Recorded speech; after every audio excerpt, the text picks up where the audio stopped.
My name is Jason, and I'm here with Simon Winchester, author of Atlantic. Thanks a lot for taking the time to interview with me. Sure. So I've just got a few questions for our audience, and I know that you've lived, you've traveled many different places, you've experienced things that a lot of people could only dream they'd have the same experience as you did. And I was just wondering, is there anyone alive more interesting than you? Yes, hundreds of people that are much more interesting than I am. I'm sure Steve Jobs is incredibly much more interesting than I am. Yeah. So sometimes I play these games of who would you like to sit down and have dinner with. Well, I had breakfast with Steve Jobs before anyone knew who he was in about 1980, before the invention of the Macintosh computer. And it occurred to me then he was one of the most interesting people I'd ever met. So anecdotally, I know at least one, and I'm sure there are many thousands more. I'm not so sure about that. Now, I heard recently you had an interesting story at a signing in England with a certain woman you met from your past. Could you tell us a little bit about that? That was extraordinary. I was in Cheltenham, and the background to this is that the way I begin this book is that I had talked about the first voyage I ever made across the Atlantic, which was in April 1963, when I boarded a Canadian Pacific liner called the Empress of Britain and sailed to Montreal. Terribly exciting and, for me, utterly memorable. So about sometime in October, I think it was, I was at Cheltenham in southern England doing a literary festival, and a woman in the signing line clearly was out of breath, and she came up to me and said, "I'm so sorry I wasn't at your talk, but I've been looking for you for the last 25 years. And I was somewhat alarmed. You think, oh God, is there a 25-year-old son? Right? But nothing like that. And she said, no, I have a single question. And is that, have you ever been on a boat called the Empress of Britain? And I said, well, yes. In fact, I was talking about it just now, and it's in the first few pages of this book. She said, I knew it was you. And she said, I want to show you this. And she pulled out of her handbag a diary and turned to the very first page, which said, emigrating to Canada, 30th of April 1963. So this is the beginning of my new life. I'm very sad. I've just said goodbye to all my friends. We're on the Empress of Britain now, steaming across the Atlantic Ocean, and it's raining, and we've just done lifeboat drill. But all of a sudden things are better because I've met this nice young boy called Simon, who's going to hitchhike around Canada and America for a year before going to Oxford University. And he was awfully nice and bought us a bottle of wine for dinner, and then after dinner we changed and played cards. And I thought, how incredible and how charming. And the people standing behind her in the book signing line said, this is just pure theatre. I mean, we didn't pay to get this. It's a wonderful moment. Such an incredible story. I mean, you must have a way with the ladies then, I'm sure. Well, I'm astonished back in 1963 I could afford, especially on the first day of a voyage, to buy anyone a bottle of wine. But the coda to that is that I did spend about a year hitchhiking around this country in the United States, and I had $200 when I started, and 36,000 miles later I had $182 left.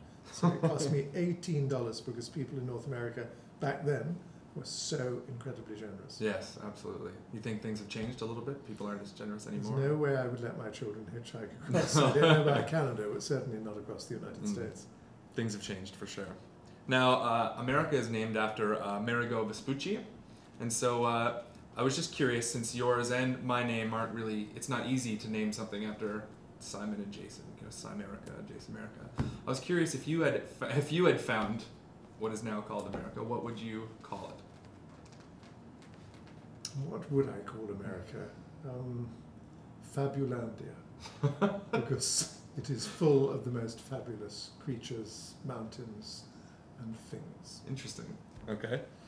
Now, one of my favorite parts of the book, actually, is where you describe the sea as something of an irresistible force and power, and it's both magnificent and horrific, and it's the archetype of the sublime, which sublime is probably my favorite word in the English language. And I just wanted to know if there is anything else that you could classify the same as the Atlantic. Yes, I would say that the Antarctic, which I've been to many times, would fit the bill in all of those places. It's incredibly dangerous, but it is sublimely beautiful. So, and as precious, and something that we need equally to treat with great respect. I think we have disrespected the Atlantic for far too long, and in our visitations to the Antarctic, we're beginning to disrespect her as well. So I would say there's some similarities here. Interesting, interesting. Not least that they both begin and end with the same letter. Of course. Now you touched on music influenced by the Atlantic, mostly classical, I saw. And I was just wondering if there was any type of music style or song or genre maybe that reminded you of the Atlantic itself. Yes, and certainly here in Canada, I mean, one can think of nothing but the ocean when you hear the fiddling music from Cape Breton Island. Absolutely. So whenever I hear, and I know Natalie McMaster reasonably well, when I hear her music, I'm transported to the waves and the whale's way. Mm-hmm. So very much so. Excellent. And you stated in the book that during the last glaciation period, the humans that were around at that time would go south to the, I believe it was South African coast? Yes, indeed. And in fact, there were traces of such people in caves. And I was just wondering if and when there was a next glaciation period, what would you bring to your cave? Well, they, of course, they bought oysters because that's what they wanted to. But so in the next glaciation, I will have the advantage, will I, of civilized Yes, things. let's say you will, yeah. And I assume I have access to books. Yeah. Well, in that case, it's rather like Desert Island Discs on the BBC. Yeah, a little bit.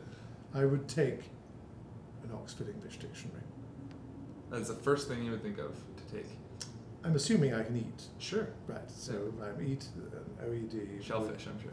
Probably shellfish. But no, it would not be like Mick Jagger. I would not wish to take a blow-up rubber woman. No, I would hope not. I'm going to take the OED. Great.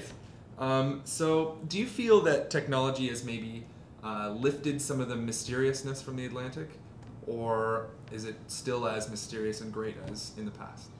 I think it is absolutely as great and mysterious as in the past, and this is indicated by the things that we're discovering even now. I mean, Lanceau Meadows, the great site in Newfoundland where the first Europeans came and where the first European child was born, was itself not discovered until 1960. This creature that turns out to be the most numerous creature on the planet, which produces 1 in 5 of the breaths we're taking during this conversation, is a creature called Prochlorococcus, which we didn't discover until 1989, 20 years ago. So there are so many mysteries in the Atlantic, so many things still to be discovered, that absolutely I know that it is mysterious and enigmatic as it always was. Great. We haven't even touched the surface of it. Great, that's interesting. Thank you very much, Simon, for taking the time to sit with me, and I really appreciate it, and I hope you have a great trip to Toronto.